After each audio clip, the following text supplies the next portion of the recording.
Welcome to Diversity Conversations, where we engage in thought-provoking dialogue to identify leadership solutions to today's most challenging conflicts. Stream live each week, Saturday 9:30 a.m. to 11 a.m. Hosted by Diversity, Equity, and Inclusion Strategist and CEOs Eric Ellis and Tommie Lewis. Join us and add your voice to this engaging diversity conversation. Good morning, Greater Cincinnati, Northern Kentucky, the United States, and the world. My name is Eric Ellis, and I'm the president and CEO of Integrity Development Corporation. And I'm joined this morning by my good friend and my brother, Tommie Lewis, president and CEO of Make It Plain Consulting. Good morning, Eric. What's up, T? What up, man? What up? Hey, it's great to see you again this morning. It is. It made me laugh for whatever reason. I got happy hearing your voice. Right. When you just had the introduction. So it's the little things. It is. It's the little things. It tickled me. Denzel, right. Because we know we're about to have a good time. Yes, indeed. And I'll tell you what, community, it feels good to be in a safe space. Safe space. You know, people are tired of all the buzzwords. Yeah. But I'll tell you what, when you think about it, it is a safe space when we're together, isn't it? Oh, absolutely. Because we know we trust each other. We can say anything to each other. And that's just a blessing. So I feel good about it as well. It's always a kind of a challenge coming out of life into the studio. But we're working to try to improve things for you all. And we appreciate you showing up. Yeah. And Eric, excellent interview last week with Denise. Oh, absolutely. I thought that was a very spiritual, personal, and professional interview where it combined all three. And I think that we as people, Eric, are the combination of those three and more. Right. We're professionals. We do what we do to make a living, to have our careers, and our jobs. And then personally, we go through our own seasons that really, if we're believers, drive us to the spirituality. You know, so our professional and our personal environments drive us to really anchor into what is this all about. Right. And your talk with not Lydia, our producer, but with Denise, really serviced that. I thought it was a great conversation. Right. And I'll tell you what, community, it's a powerful thing, Tommie. We're like the co-host of the show, but we're also seeing this unfold as you all are seeing it unfold. Yeah. And so I know that when I see excitement coming out of you, Tommie, right in the midst of the show, I know we're hitting on something, man. Yeah. Denise is kind. She's an entrepreneur. She's a woman of God. She's transparent. But we were excited about the things that she was saying because she wasn't just talking about business. She was talking about transformation. Yeah. And she was talking about people's life and self-esteem. And she talked about her own story. You know, when you see people who are beautiful, sometimes you just figure that's how they've always been and life's probably been pretty easy for them. But she talked about really coming into this country, going to school, having a huge problem with acne that was a bigger internal issue than it was for her, maybe even externally. And that's sort of leading her and driving her to her profession, which a lot of times when we start talking about aesthetics, people think that's just a shallow area. Yeah. I think that what we learned from Denise last week is the power of aesthetics to be able to lift people's self-esteem. And I just think that was a powerful conversation. So even with her personally and professionally, aesthetically on the outside, there's a particular appearance. We talk about this often, Eric, as well, when there may be people who look at you or myself in our respective businesses and beauty is in the eye of the beholder. So the people on the outside may look at you and say, Eric has it all together. Right. Personally, they don't know the season that you're in. Right. Professionally, business-wise, they don't know. The same with me. Even with folks looking at maybe the car I drive. Mm-hmm. It may be clean Mm-hmm. on that day, Mm-hmm. and Right. they see me Right. on that day. Right. Oh, you have a nice car, Mm-hmm. clean, it's shined up. They don't know that it's been a mess for 3 weeks, Mm-hmm. and I just got it clean 5 minutes ago. Mm-hmm. It's looking its best. Mm-hmm. And the car is looking good, Right. but I'm driving to a problem. Right. Mm-hmm. Right. Mm-hmm. So they don't see all that. Mm-hmm. The driver, they're not paying attention to the Right. driver. Right. And so I have worked for years to understand when I am looking at something or someone, what am I seeing? Mm-hmm. Right? I see a lot of beautiful people, men, Mm-hmm. women, Mm-hmm. children, whatever. Mm-hmm. But there's one thing I've learned in my professional career, Eric, Mm-hmm. that really lends itself to me looking at people differently. When I was at Fisk University, teaching there as a professor, I was only 24 years old. Mm-hmm. And my students were 22 and 23 years old. Right. So they were only 1 or 2 years younger than I was. Mm-hmm. They were in school. I was their professor. Mm-hmm. A month prior to me getting the job, Monday, Wednesday, and Friday for 4 weeks, I was interviewed for this job. And each interview, which was only an hour, during lunch, it all ultimately turned to how are you going to deal with the young ladies? Right. And I understood Right. what they said. Fisk Right. University at the time was about 96% female. Mm. It's a private institution, historically Black college and university in Nashville, Tennessee. Mm-hmm. And it's, again, being private, it was the elite, Mm-hmm. if you will. Mm-hmm. So students were coming from across the nation easily and across the world. Right.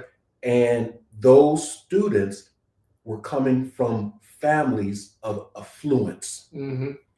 Right. And that affluence looked a certain way. Right. Diets, Right. access, Right. all of this stuff. Right. So the 22 and 23-year-old student females, they were attractive. Absolutely. And so they were asking me, how will I deal with it? Right. And I told them, I'm a professional. Mm-hmm. And I was also taught by my mentors, my mentors, plural, watch yourself. Mm-hmm. So when I see a person that I will perceive as beautiful, I don't get all googly. Mm-hmm. I simply don't, right? Because I, just like teaching those students, Mm-hmm. oh, you're a pretty woman. In another life, I would date you. Mm-hmm. You're only a year younger. Mm-hmm. But you're trying to find your way, right? As I was as well. And so I would recommend to myself first, Right. and to all of us, Right. that, everything that shines on the outside might be going through a journey on the inside. Right. You know what? I want to co-sign what you just said there, Tommie, because we see people on TV, podcasts that may say something that we don't know whether it's true or not. But I can be a witness that literally, Tommie, I've seen you objectively say to somebody that they're beautiful and not be hitting on them in any way. You literally, believe it or not, Tommie, you've arrived at the almost grandparent stage. You know what I mean? Of being able to say something. Yeah. Oh, you're a beautiful young lady. And just sweetly mean it. Yeah. That's shocking. I didn't know that we would get there, in our lives, and we would literally get to the place where when we say that, we're there. yeah, we're not trying to hit on you. And you say that with all credibility, with all honor. It lifts somebody's esteem because it's not said in any kind of raunchy way. I remember when you said that about Denise, but you also said the most beautiful part of her was what was really coming from the inside. And you just spontaneously said that. And I know that that was a real blessing to her. And so, yeah, and I appreciate that, Eric, because even last night, I know we have some talking points for today and engage our audience. And before we even continue, we'd like to always invite our audience to like and subscribe.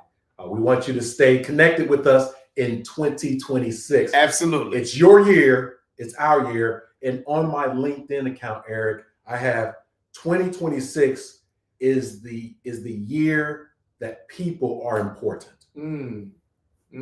People are important. That's why I have as my mantra going forward. Service to others and people are important. And that's showing up, and not to be prophetic at all, but it's showing up more and more as we watch the news and other things that sometimes what's happening is that we may be minimizing or kind of abusing the sanctity of humanity and that people matter. I love that, Tommie. And that is the thing that God has been sort of compelling me to realize, as well as the value of people.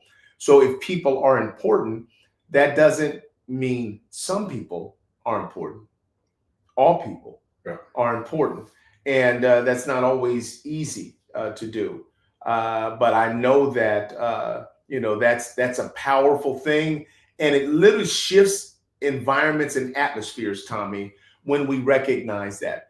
Because then what I try to do is I try to give my best to people. I was saying that, and then I was interrupted by a crazy thought that I had about an experience that I had over the weekend.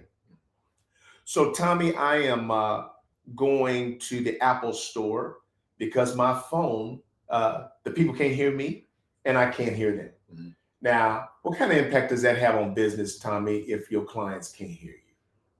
There's no business. Right. You're sounding real shabby. So I go into the Apple store and I want somebody to look at my phone. I have not made an appointment. I just go in there because I'm a CEO and I just carry myself like a CEO. Like somehow I go in there with no appointment and just get service. And I expect that almost. And so I go in there and the young lady says, well, we can't help you today. She says, because we have a number of people. And I'm looking around and it's sparse. I've been in Apple. You know how Apple is. Yeah. Overflowing. People out to the hall. So when I didn't see that, I'm like, can I speak to the manager? So the manager comes over and he says, we can't help you today. And so literally, Tommie, I start going off. Yeah. I'm going off. I'm talking to him about the way he's talking to me. I'm talking to him about this ain't that many people in here. I'm not going to have to try to come back here tomorrow. And then so he went away, Tommie, talked to a manager. And with all of the brouhaha that I had started, they said that they would see me. Between him getting to the counter and back, God spoke to me. Said, now, ain't you acting a fool up in here? You owe that young man an apology as soon as he get back here. And when he came back, I said, look, I'm going through a lot right now, and I owe you an apology. I said I was wrong. I was out of line. And you know what I realized later, Tommie, that it hit me? I didn't realize, all the stuff that I'm going through right now. But I was talking to T. Cooley in the parking lot, and he told me he'd been in the hospital for 5 days. His blood pressure was up to 188, and he had gotten vertigo and everything. And I was listening to T, and my heart was really being broken. I said, T, how can it be that you're in the hospital for 5 days and I don't know? But what happened, Tommie, is I carried that weight into the Apple store with me. And I didn't realize that weight with the other weights just made me start lashing out. I even went to Nordstrom, man, and I was down there lashing out a little bit. And you know what I realized? Take your ass home. Yep. Because I really wasn't ready for the public. When you're going through a lot of things, Tommie, it ain't them. This ain't nothing to do with them. This is me. What do they call it with a gun, hairpin trigger or something like that? What is that? I'm not sure. Yeah, like a trigger that if you just touch it. Yeah. It's like a hairpin trigger. That's how I was, man. I'm just out in the world and bringing it back to your concept of valuing people, respecting people, caring about people. I wasn't a good representative of what I know God wants from us in the spirit of valuing people.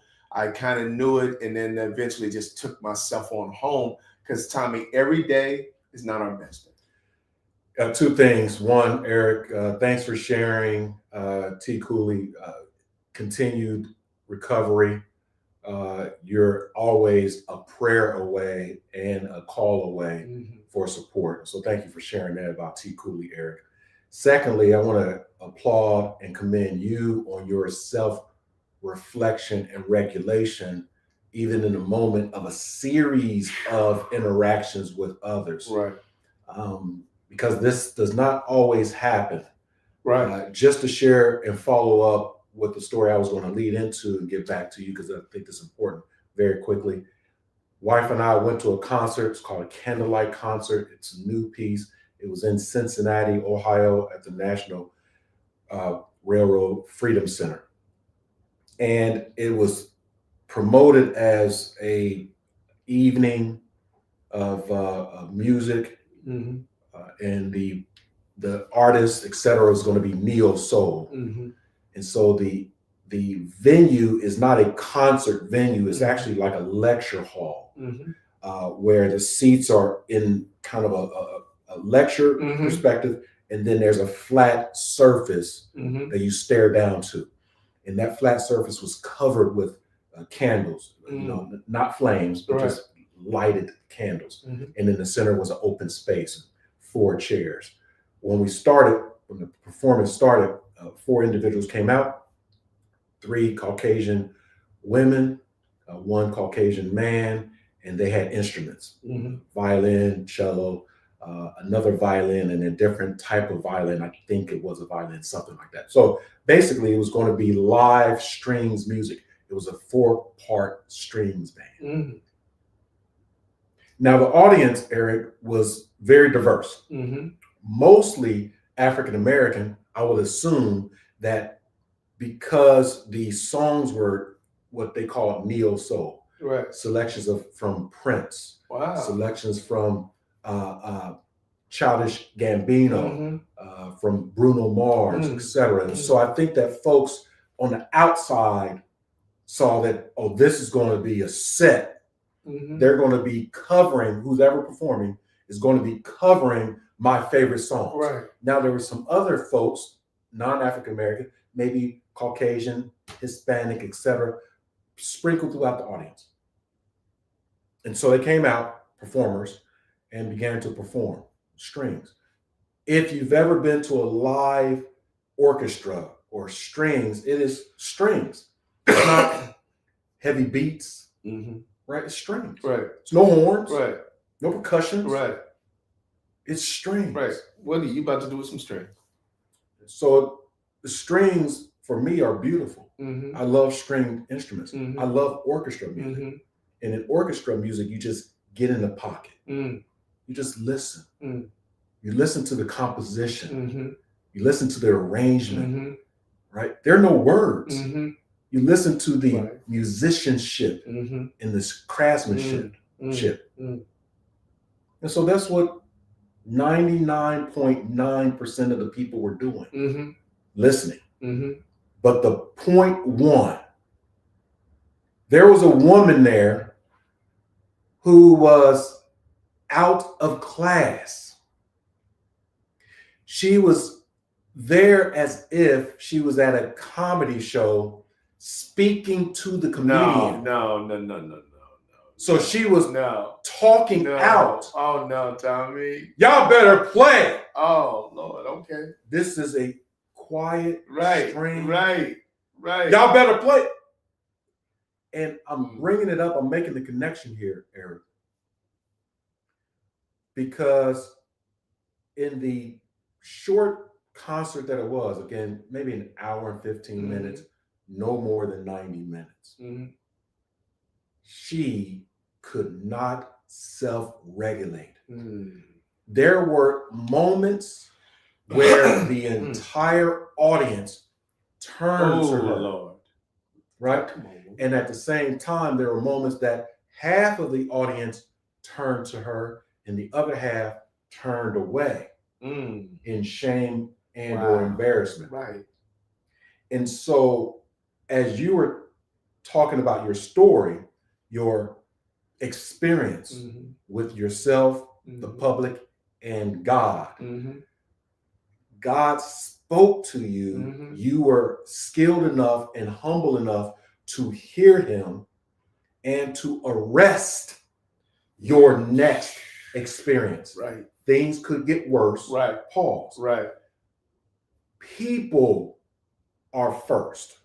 Service to others. I heard last evening an individual who was about her. Right. Right. At all costs. I'm gonna do my thing. So much so that her partner next to her was ashamed too. He was one of the few leaning away. Ooh. Right.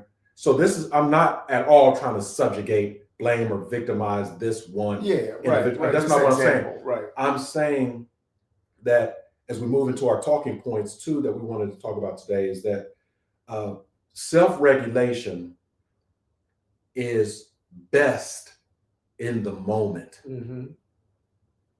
If it's outside of the moment and you look back at the moment, it's called self-reflection, not self-regulation. When things happen, you have either the natural senses come up in your body or what's happening to you externally, to be able to know where you are in the moment. And here's why I was talking, closing with this. So I'm in a secret society. We go through rites of passages and things like that. That's 35 years ago. And every 4 or 5 years, we come together in a conclave, all this good stuff.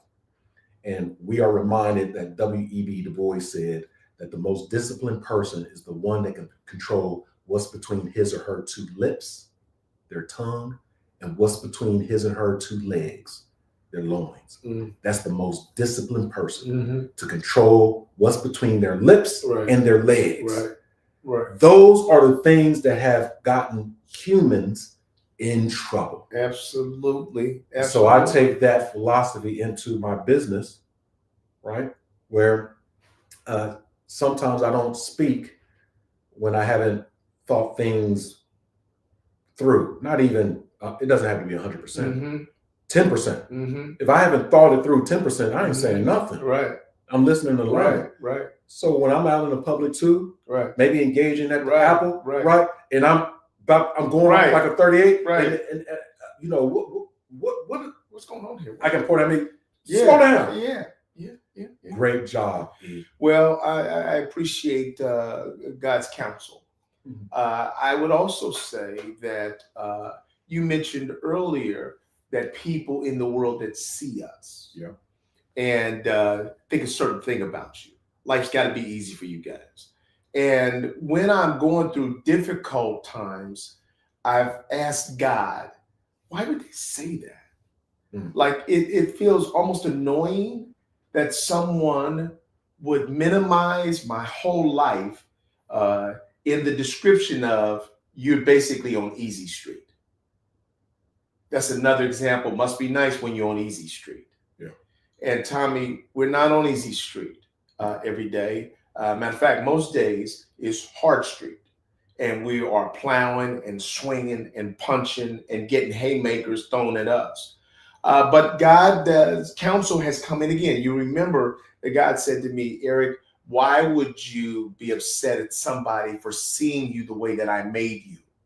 So in other words, no matter what state I'm in, God's saying to me that I've made you blessed. And so as people see you blessed, don't be upset about that. But without God's counsel, I'm just upset at people. Again, it's a level of maturity, Tommie, that I think is customized for us. In other words, we don't get the luxury of sitting around just getting nasty and mad at people, just like everybody else. God has created a different standard for us. I think there's a standard for everybody, but I know it is for us. That, brothers, I've given you enlightenment and insight and leadership. And as a result of that, the standard for you is not the standard for all the masses of followers that are going to exist in the world. You must rise to another level. And people just think you're on the level and there's no price to be paid to get on the level. No, there is. There's a price to be paid. And that means we got to keep growing. We got to keep humbling ourselves. We got to keep learning. We got to keep saying, I'm sorry. So I want to ask you a direct question. And I'm thinking about the question for me to answer as well.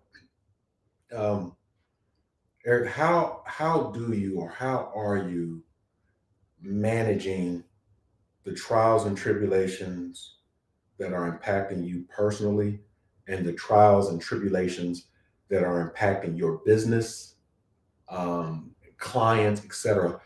How are you managing that? What do you do? Great question. So I had to sing at church last Sunday. My pastor, new church I'm going to, Christ Emmanuel, Pastor David Goins is there. He asked me to sing last Sunday. And so I asked to be connected to the worship leaders so I could go on Thursday and practice with them. Time I went on Thursday, and the song that I told him I was going to sing, I could not sing. It was a freestyle kind of song. And if you don't know a freestyle song, then the keyboard can't follow you because you don't know it well enough. So I realized I couldn't do it. Then I tried to sing a hymn on Thursday night as well, and I couldn't sing that.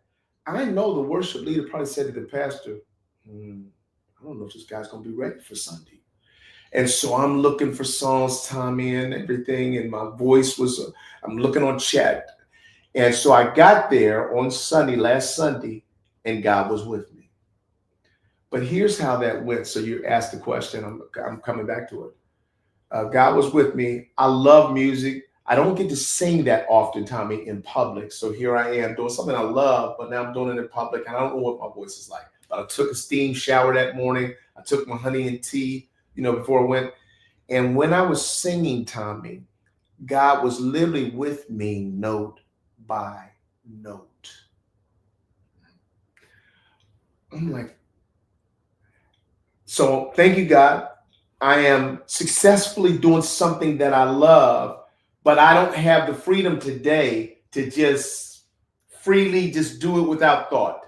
I literally am having to lean on God note by note.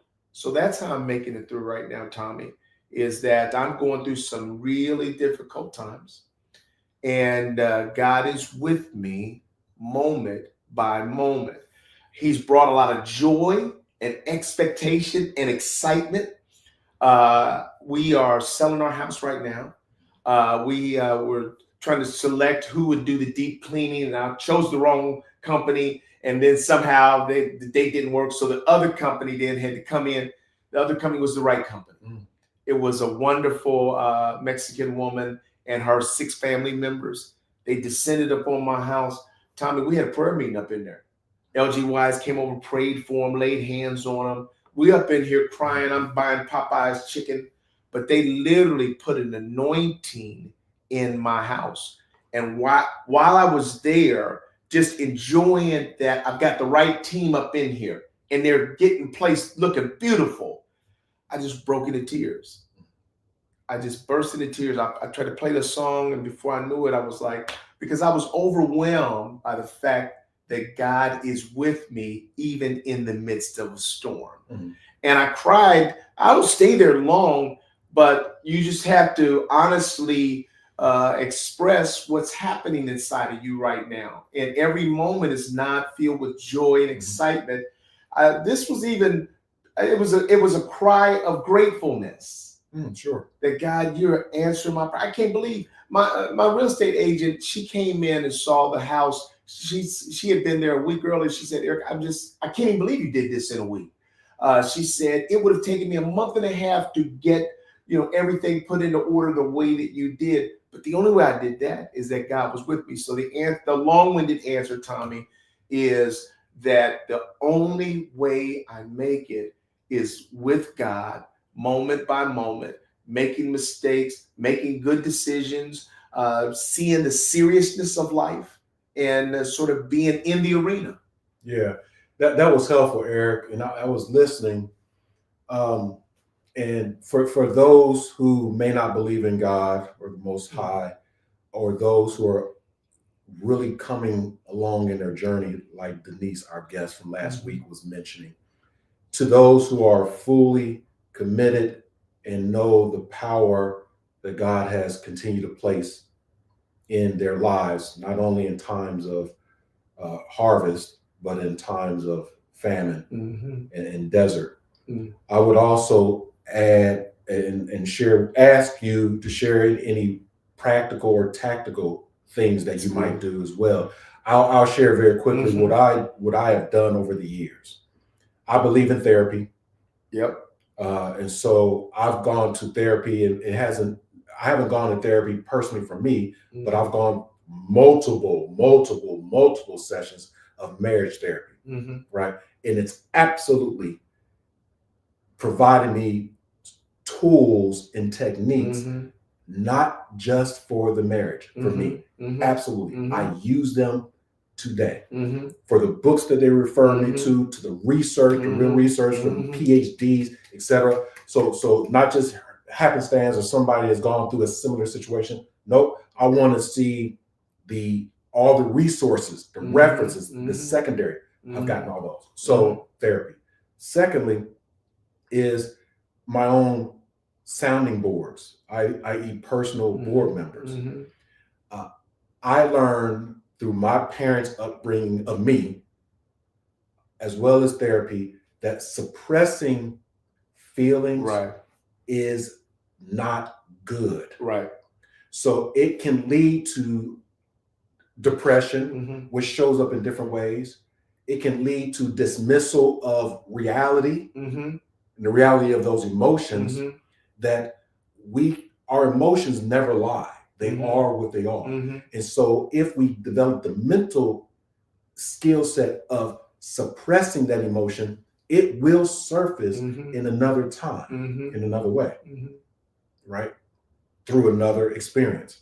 And so then when it surfaces, if it's not addressed the 1 or the 10,000th time prior to, that 10,001 time is the breaking point, which will either have us go right to God, right, for some type of sanctity, or going left toward the carnot, to our own self. And then 3 is tactically what I do is, Eric, in my reflection that I have constantly for my life and my business, I literally look at and examine the tough times that I've gone through, and what did I do and what happened to me to get through it, which prepares me for worse situations that are going to happen. That's right. So my approach, and you witnessed this, and there's one of folks that know this too, particularly those who know me personally.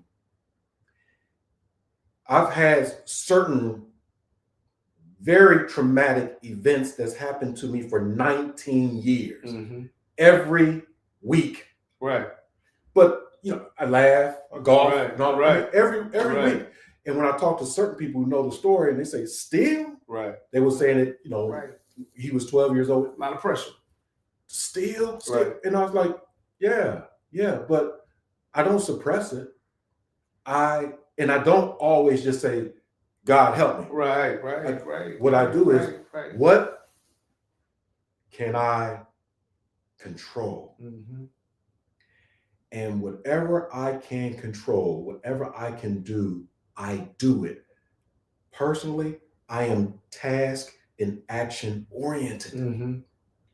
Right? God is my compass and he's my anchor. But I do everything in between. Right? God says, I'll call you to do action. I don't sit on my laurels. So I do action. So when I'm going through my storm, when I will go through my storms, I land on what has worked, what are those tools, and what new tools or new approaches and new strategies do I need for this new situation? That's this problem solving. I love that. I would say that, not that I know all the answers, this would work for me, but I go to God and God tells me, he tells me this, I already know what the end is. Eric, I got this. This is not it. No, he said, this is not it. You're going to go through worse. Yes. My God says, he doesn't tell me you got this at all. He says, you're going to go through worse. I'm saying he's got it, not you.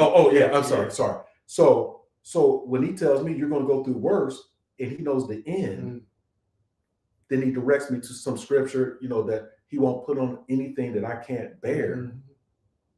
Then that's my strength to say, in my mind, this is the worst, right? Because I've had situations where I struggled through for that day, that hour, I lost that contract, I lost that relationship. That was for that moment. But for almost 20 years, he said, you got 20 more years of pain and sorrow. That's what this earth is. Right? And I say, you got me through that.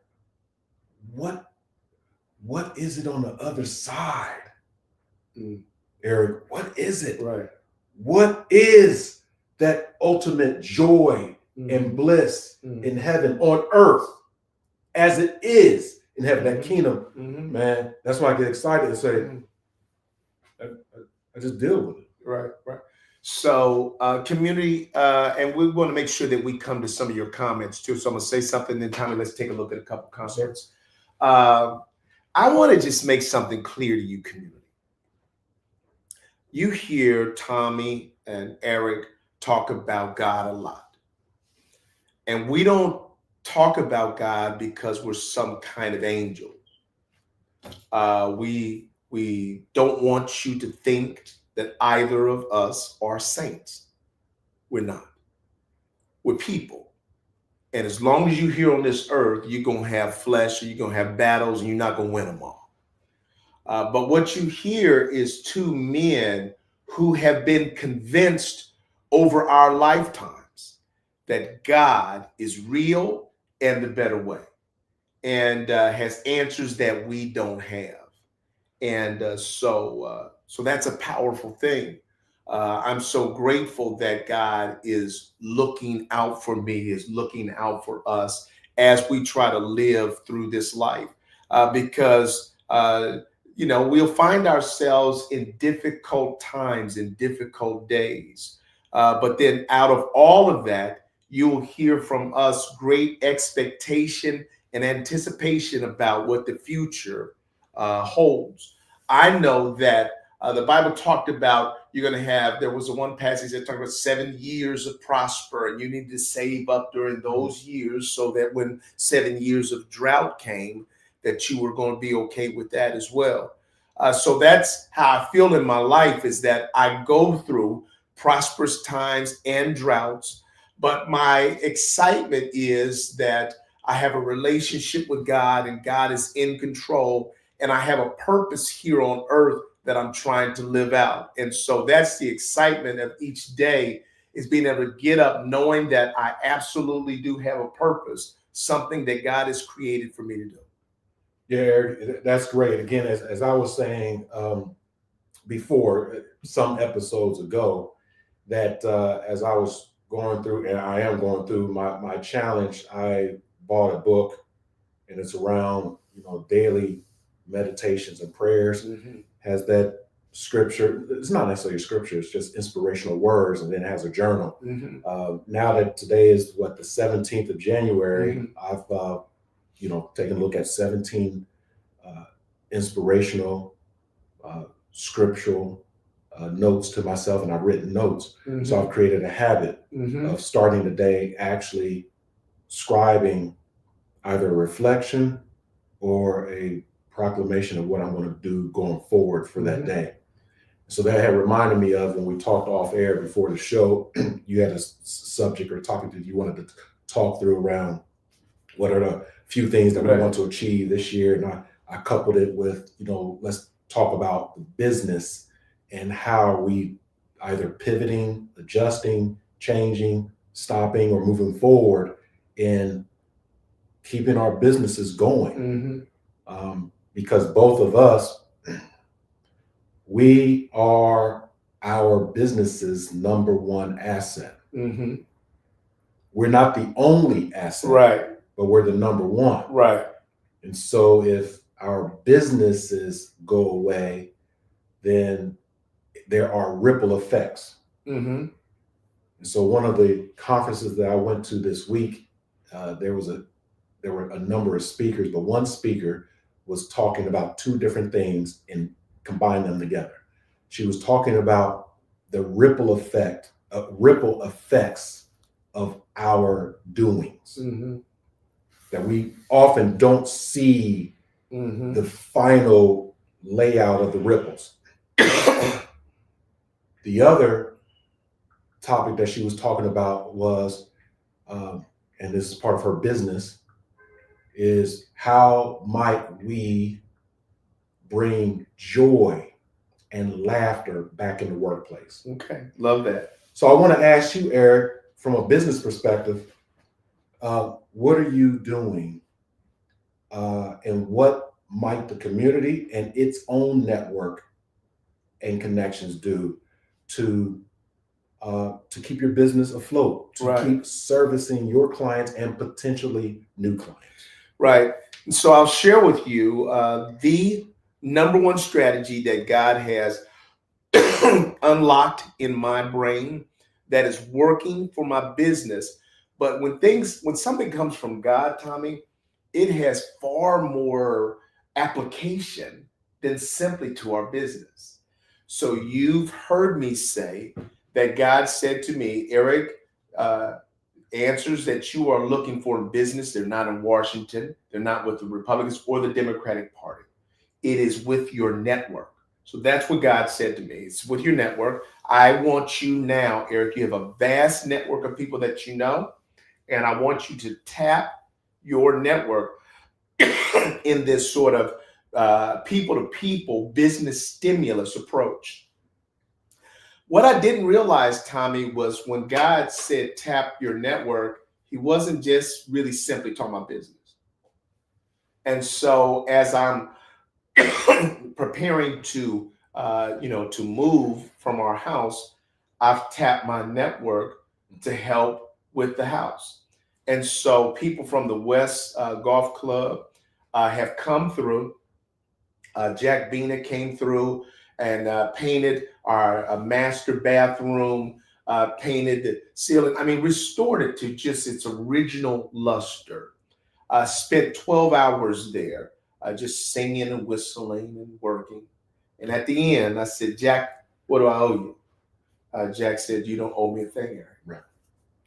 When you think about business and personal, do you think about second quarter, third quarter, fourth quarter, right? And so what the examples that you gave now, I'm hearing them as kind of blessings and offerings to you in the now, right?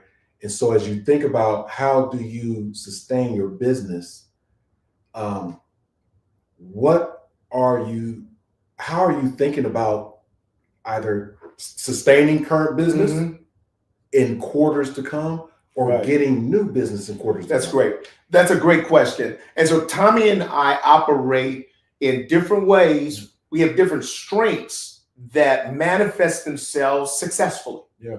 I love the way that you approach business, and I just sit back and admire that, because for me, the way that you approach business is the most fundamentally dependable way.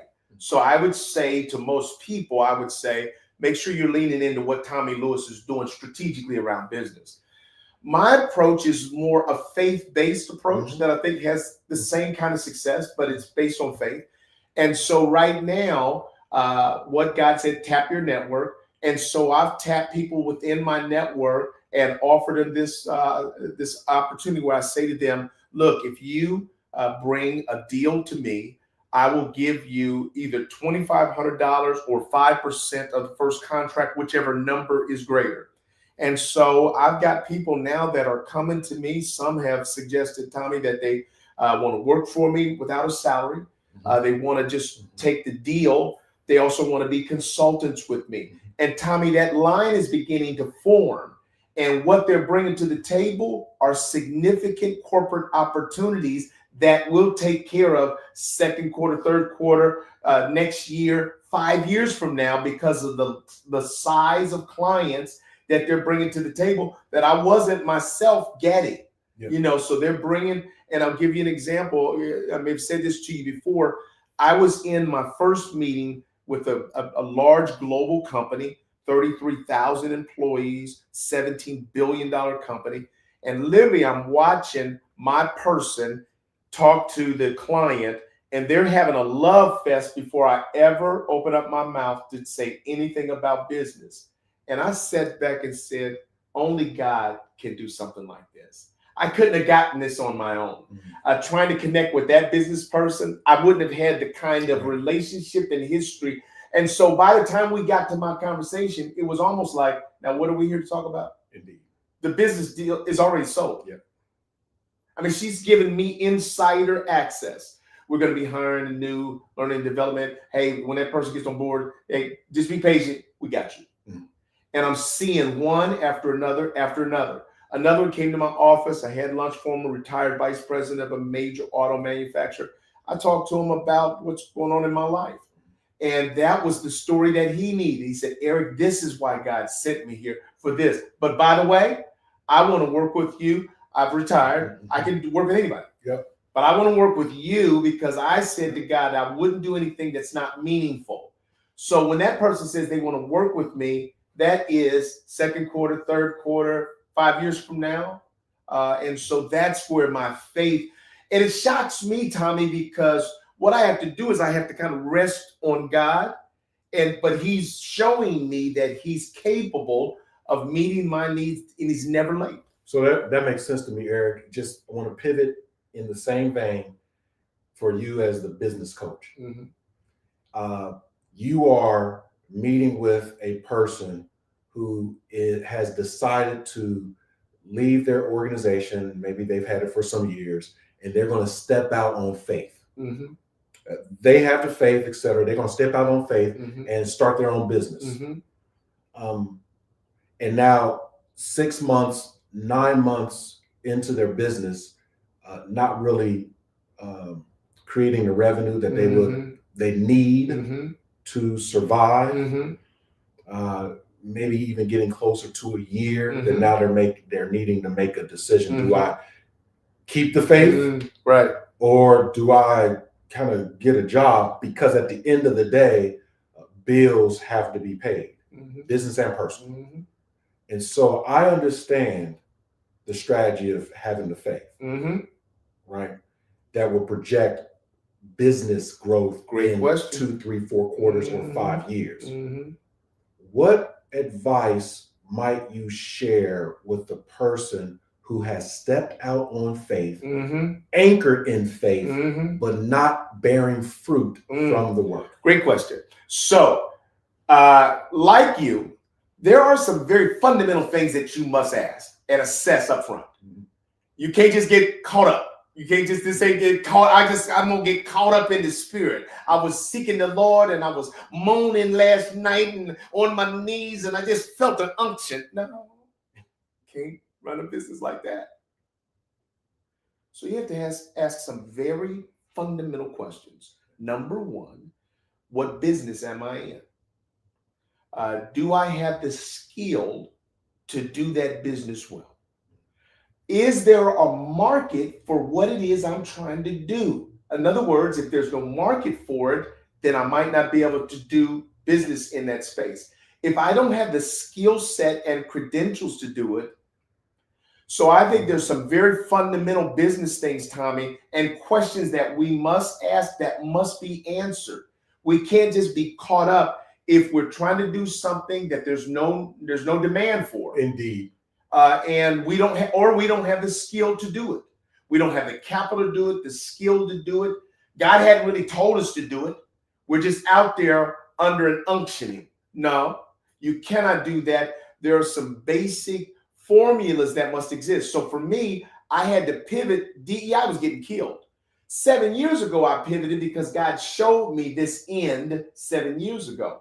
But I pivoted to something. Now I had to make sure that what I pivoted to, there was a market for it. So I'm doing culture change. I'm doing leadership development, people-centered workplaces, because I see all the stress that people, so there's a demand for what I do. So when I'm talking to this network of people that they're listening to me and they're not making a decision because I called them under an unctioning from God. they're making a decision because of what they're hearing in their ears. They said, oops, that's profound. That's some. And one vice president asked me, Eric, how many clients have you seen that are really training their leaders on those 5 leadership competencies? I said, not very many. He said, absolutely. He said, I never saw it in all the years, so I want to be a part of that. Yeah. So there's some basic ABCs that got to be dealt with, while you're including faith in God. I enjoy what you just shared too about talking to folks and they're asking you questions, etc. And I just had a conversation, a sales call. I have positioned it as a reintroduction call. So what I'm doing strategically is taking a look at my entire list of clients that I've had over the last 10 years. There's north of 200.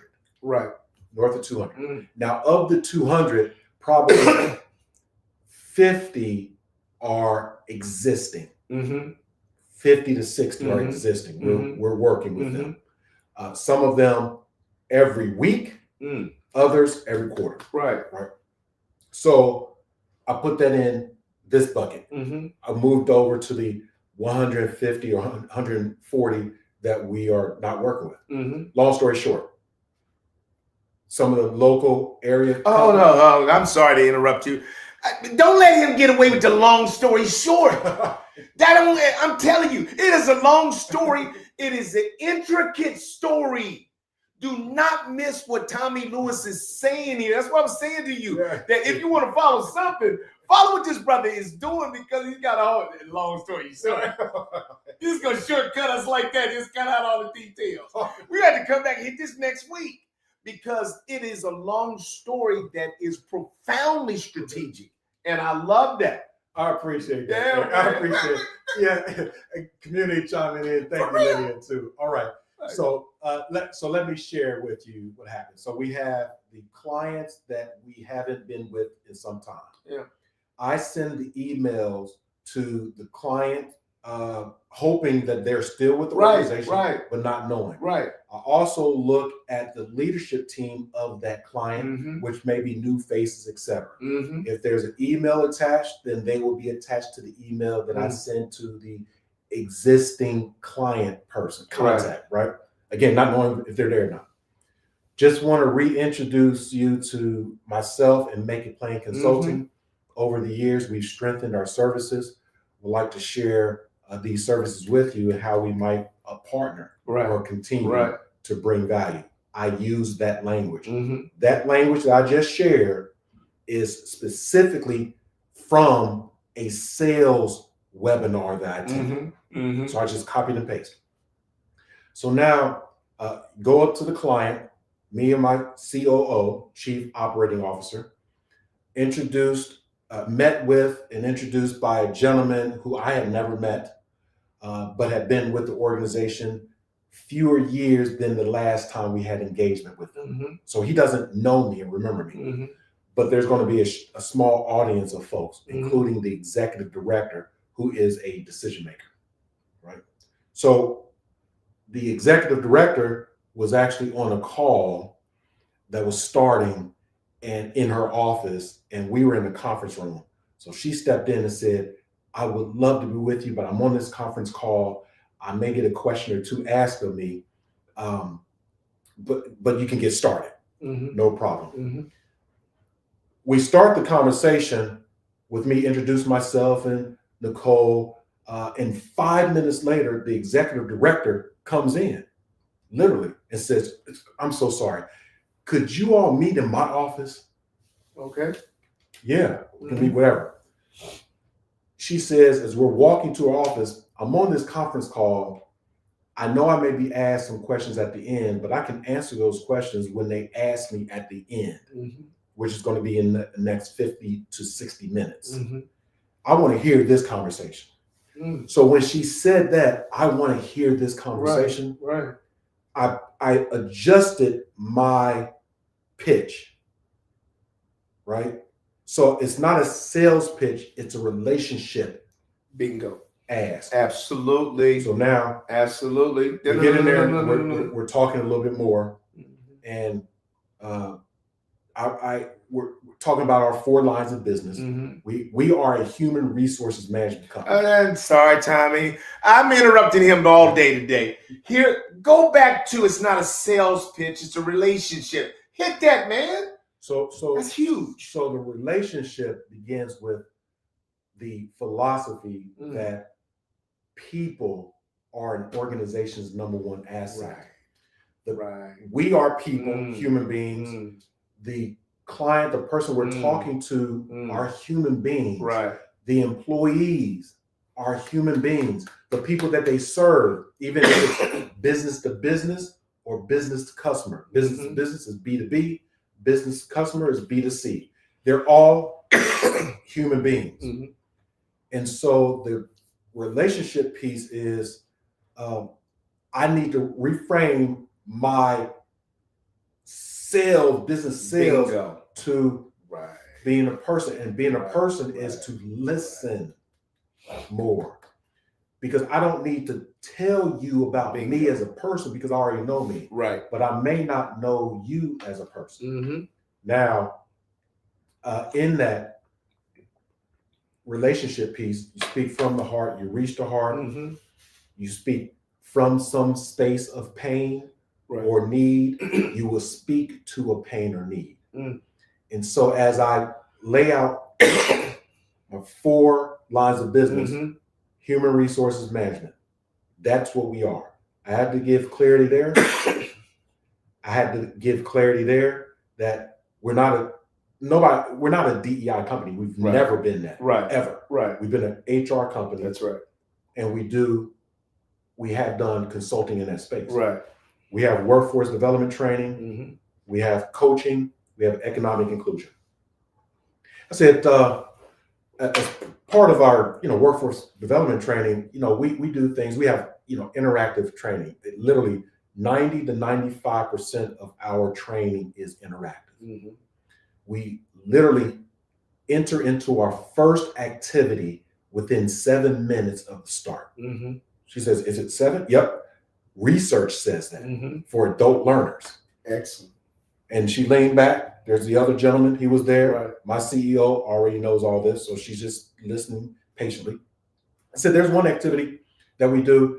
We call it hot buttons, like cultural hot buttons that people can anonymously write down on Post-it notes. Those behaviors or speech, either at work, in life, that annoy them. They just write them down. As many as they can, 1 per sheet. And then there's another hot button called irritation. This is the next level of kind of frustration or, things getting under your skin. It's not necessarily an annoyance. It's when you have a conversation and say, please stop doing that. And they continue. So they write those down anonymously. Again, we don't put names. We're not writing people's names. Like my hot button is Eric Ellis. We're not doing that. And then the last one is anger. And people can put down what angers them. And I said, anger is often not violent. It is passive aggressive. When you don't get the most out of your employees, et cetera. And so as we move into the economic inclusion, and she said, hold on. Did like what you did. She said, hold on. Tell me more about people being angry. She was looking at me and then she just turned and looked at her colleague. And what I saw, what me and Nicole saw, was a conversation, like you said, kind of a conversation between 2 people, the director, executive director, and this director. They know their culture or what's happening in it. And she stopped me on a pain point in need. How do you get anger out of people? And I started to talk through what that looks like in brevity. And I said, well, and then we have the economic inclusion. We have one major project in Southwest Ohio and we need workers. She said, oh, we can do that because we're workforce development and we'll get that. She says, get on that. And then she said, about anger. Third time. Back there again, So in that area, I did not answer the third time she went back to anger. I didn't answer it. I asked her a question. Mm-hmm. What's happening? In that tone, in that pitch. My demeanor right now is my demeanor all the time. I'm not over anything. I'm not overly excited. I'm not overly sad, whatever. I try to stay even keeled because I consider myself, to be honest, I'm a thinker. So I'm thinking a lot. Right. Right. I know we're drawn to a close. Yeah, because let me set up the close. I'm going to kick it right back to you. So, community, I want you to catch what he did. When you're in a sales call, you're not just trying to sell people. You're listening to people, trying to build a relationship and trying to hear and understand their pain point. And what Tommie Lewis did there is he said, hold on, what's going on? And what he did is he took the first exit into a consultative relationship by asking questions and not just trying to follow an agenda that he had established, listening for the opportunity to really meet a need of a prospective client. Tommie, finish out. We're at 10:30. I cannot believe that we blew through that hour like it was nothing. Go ahead and finish out however you want to, and then we'll let you wrap up. So because she had gone back to anger the third time, it was a pain point. Yeah. And I turned it to tell us more about where you're coming from. Mm-hmm. I don't know exactly what you're talking about, but tell us a little more. And she did not say any more about anger. Okay. She said, I need to take a look at our budget and we're going to bring you in and have a series of trainings with us. She says, do you work with the leadership team? I said, we often start with leadership, but we can obviously go into your management level, your individual, all the way down to your individual contributor. And she said, give me a few weeks. As she is thinking with that cadence, I never jump in with words. No, to interrupt the process of closing the deal. She's closing the deal. It jams it. Right. It jams people listening and speaking. So the takeaway that I share with you, Eric, and the community, even in our conversations, I've learned to listen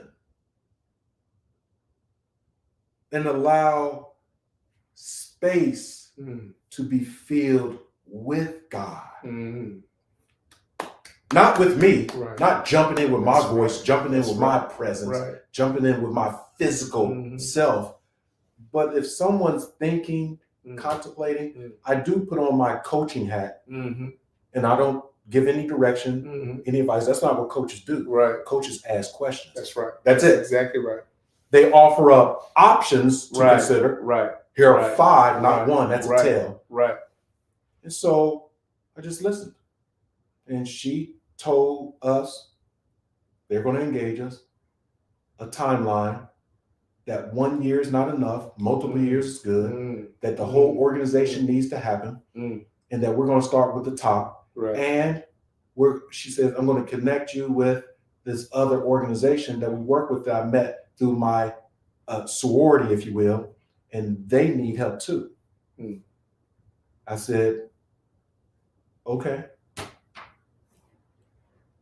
It's not about me, the okay. The okay is literally, God, won't he do it? I love that. So I will end with this. That's it. Roger Miller, thank you. The process of hearing and healing. I think that's the best words to close. I'll just finish it up to close. We're a little bit over our time. Thank you for staying with us, community.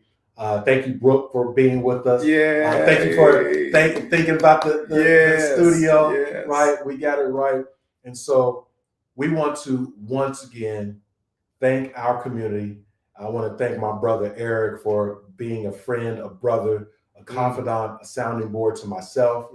I wish and I pray all it continues to be well and get better. Personally for you, Eric, professionally, I understand and have empathy for the transition, for the process, our community liking and subscribing. But we always want to invite you back next week and weeks following for another episode in Diversity Conversations. We'll see you soon. Take care now. Bye-bye. Bye.